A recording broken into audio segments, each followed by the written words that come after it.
আল্লাহ রাব্বুল আলামিন বলেন, মিনহা খলাকনাকুম ওয়া ফিহা নুঈদুকুম ওয়া মিনহা নুখরিজুকুম তারাতান উখরা। এ আদম সন্তানেরা রে, আমি আল্লাহ তাআলা তোমাদেরকে মাটি থেকেই বানিয়েছি, আবার তোমাকে মাটির মধ্যে যাওয়া লাগবে, পুনরায় তোমাকে আবার মাটি থেকেই উঠানো হবে। মিনহা খলাকনাকুম ওয়া ফিহা নুঈদুকুম ওয়া মিনহা নুখরিজুকুম তারাতান উখরা। বান্দাগুলাকে আমি আল্লাহ তাআলা মাটি দিয়েই বানিয়েছি, বান্দাগুলাকে আমি আমার মাটির মধ্যেই রেখে দিব। আমি আল্লাহ তাআলা আবার বান্দাগুলাকে মাটির থেকে বের করা হবে। আল্লাহ রাব্বুল আলামিন বুঝাইতে চান যে আল্লাহ তাআলা তোমাকে মাটি দিয়ে বানাইলো, ওই আল্লাহই তোমাকে মাটির মধ্যে রাখবে, ওই আল্লাহই তোমাকে মাটি থেকে বের করবে। এই জন্য বান্দা হিসাব করে চলাফেরা করিও। তুমি মনে মনে ভাবো মরে গেলেই তো মাটি হয়ে যাব, এই মাটি থেকে তো আমাকে বের করতে পারবে না। বান্দা না না না, যে আল্লাহ তাআলা তোমাকে মাটি দিয়ে বানাইতে পারছে, ওই আল্লাহই তোমাকে মাটির মধ্যে আবার রেখে দিবে। ওই আল্লাহ তোমাকে আবার মাটি থেকে বের করবে। বের করার পরে আল্লাহ রাব্বুল আলামিন তোমাকে ডেকে ডেকে বলবে, বান্দাগুলা, তোদেরকে আমি কাল কিয়ামতের ময়দানে উপস্থিত করব। এই জন্য তোদেরকে আমি দুনিয়ায় পাঠাইছিলাম দেখার জন্য কে আমার বান্দাগুলার মধ্যে ভালো কাজ করে, কে আমার বান্দাগুলার মধ্যে খারাপ কাজ করে। তাবারাকাল্লাযী বিয়াদিহিল মুলক ওয়া হুয়া আলা শাইইন কাদির আল্লাযী খালাকাল মাউতা ওয়াল হায়াতা লিয়াবলুয়াকুম আইয়ুকুম আহসানু আমালা। আমার বান্দাগুলার মধ্যে কে ভালো কাজ করে, কে খারাপ কাজ করে, এইটা দেখার জন্য তোদেরকে দুনিয়ায় পাঠাইলাম। দুনিয়ায় পাঠানোর পরে তোমরা যার যার মতো করে চললা। মিনহা খলাকনাকুম ওয়া ফিহা নুঈদুকুম ওয়া মিনহা নুখরিজুকুম। এই আয়াতের সংজ্ঞা ব্যাখ্যা সব ভুলিয়া গেলা। বান্দা তুমি জানো না তোমাকে আমি পুনরায় উঠাবো, উঠানোর পরে তোমাকে জিজ্ঞাসা করা হবে, মান রাব্বুকা ওয়া মান নাবিয়্যুকা ওয়া মান দীনুকা।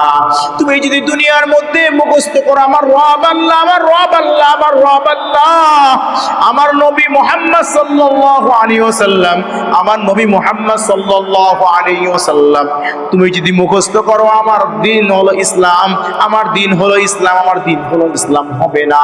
মুখস্থ করলেই চলবে না। যখন মানুষ মরিয়া যায়, মরিয়া যাওয়ার পরে সাদা কাপড় পেঁচাইয়া পালকিতে চড়াইয়া মানুষগুলা যখন জানাজা পড়িয়া ওই 3.5 হাত কবরে রাখে, রাখার পরে মানুষগুলা যখন কবরের মধ্যে শুয়ায়া দিয়া উপরে বাঁশের ছাউনি দিয়া কলা পাতা হুগলা পাতা দিয়ে ঢাকিয়া মাটি দিয়া চাপা মাটি দিয়া চলিয়া আসে, তৎক্ষণাৎ ফেরেশতা আসিয়া তাকে বসায়া বলে, বলো মান রব্বুকা ওয়া মান দীনুকা ওয়া মান নাবিয়্যুকা। বলো তোমার রবের নাম কি, বলো তোমার ধর্মের নাম কি, বলো তোমার নবীর নাম কি।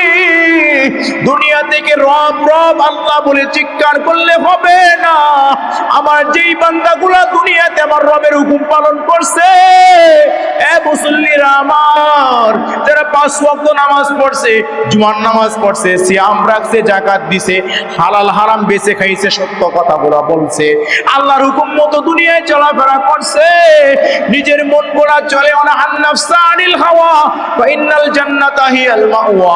নিজের নফস মোতাবেক চলে নাই, নফসাহি জিন্দেগি চালাই নাই, মন চাহি জিন্দেগি চালাই নাই, রব চাহি জিন্দেগি চালাইছে। কিয়ামতের ওই ভয়াবহ দিন কবরের ওই ঘাটিতে মানুষগুলা তখন দাঁড়ায়া দাঁড়ায়া বলবে আমার রব আল্লাহ। যে দুনিয়ার মধ্যে আমার আল্লাহকে মানে নাই, যে দুনিয়ার মধ্যে আমার আল্লাহর হুকুম মেনে চলে নাই, দুনিয়ার মধ্যে নিজের মতো করে চলছে, তাকে যখন প্রশ্ন করা হবে মান রব্বুকা, সে তখন উত্তর দিবে আমার রব আমি জানি না, লা আদরি লা আদরি লা আদরি। যখন তাকে প্রশ্ন করা হবে বলো তোমার ধর্মের নাম কি, ওমান দীনুকা, সে তো ধর্ম সম্বন্ধে জানে না, সে তো কালেমাটাই পড়তে পারে না, সে আল্লাহর ঘর মসজিদে আসে নাই, নিজের মতো করে জীবন চালাইছে, সে তখন বলবে লা আদরি লা আদরি লা আদরি। আবার যখন বান্দাগুলোকে প্রশ্ন করা হবে ওমান নবিয়ুকা ওমান নবিয়ুকা, তোমার নবীর নাম কি, বান্দাগুলা তখন বলবে আমি আমার নবীকে চিনি না, কারণ সে তো নবীর হুকুম মেনে চলে নাই, নবীর আদর্শ মোতাবেক চলে নাই, নিজের মতো করে চলছে। মুসল্লিরা আমার, কবরের ওই প্রশ্নগুলোর উত্তর যদি আপনারা দিতে চান মান রব্বুকা ওয়া মান নাবিয়ুকা ওয়া মান দীনুকা, তাহলে দুনিয়া থেকে মুখস্থ করলেই হবে না, দুনিয়া থেকে মুখস্থ করলেই হবে না, দুনিয়াতে আল্লাহর হুকুম যে মেনে চলবে সেই শুধু কবরের মধ্যে রবের পরিচয় দিতে পারবে। দুনিয়ার মধ্যে যে আমার রাসূলের আনুগত্য করে চলবে সেই শুধু রাসূলের প্রশ্ন উত্তর দিতে পারবে। দুনিয়ার মধ্যে যে আল্লাহর দ্বীন ধর্ম মেনে চলবে কবরের মধ্যে সেই শুধু ইসলাম ধর্মের কথা বলতে পারবে।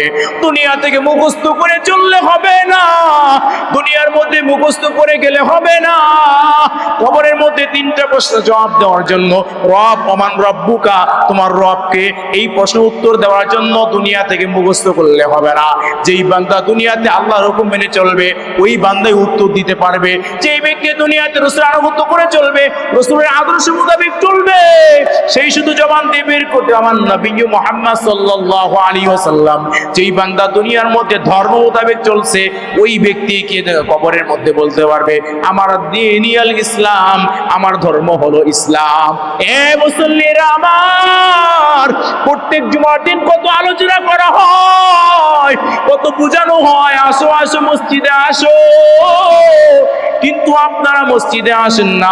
কিয়ামতের ওই ভয়াবহ দিন মনে পড়বে, হুজুর জুমার দিন কত সুন্দর করে বুঝিয়েছিল, কত সুন্দর করে বুঝায় বুঝায় বলেছিল, কেন মসজিদে গেলাম না, কেন জুমা পড়লাম না, কেন ফজরটা পড়লাম না, কেন ইশাটা পড়লাম না, কেন মাগরিবটা পড়লাম না, কেন সুদ খাইলাম, কেন ঘুষ খাইলাম, কেন মিথ্যা বললাম, কেন চগলখুরি করলাম, কেন পরনিন্দা করলাম।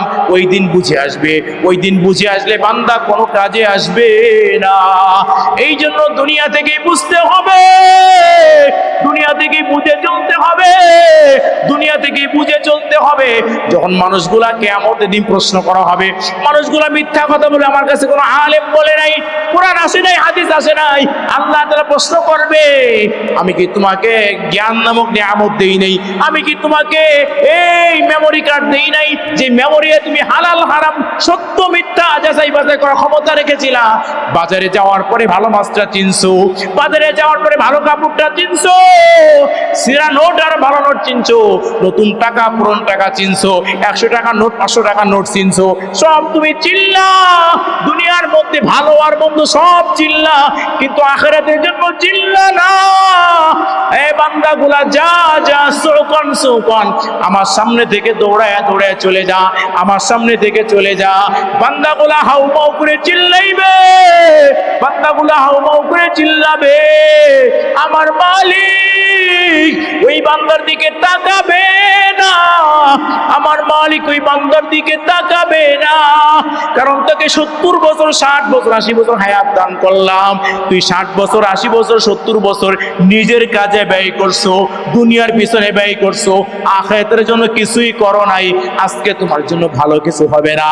যে দুনিয়ার মধ্যে ভালো কিছু করছে, সৎ আমল করছে, 5 ওয়াক্ত নামাজ পড়ছে, সিয়াম পালন করছে, যাকাত দিছে, সুদ খায় নাই, ঘুষ খায় নাই, পরনিন্দা করে নাই, সত্যের উপরে চলছে, সত্য কথাগুলা বলছে, মিথ্যা কথা বলে নাই, ওই বান্দার জন্য আজকে জান্নাতের ব্যবস্থা করে দিলাম।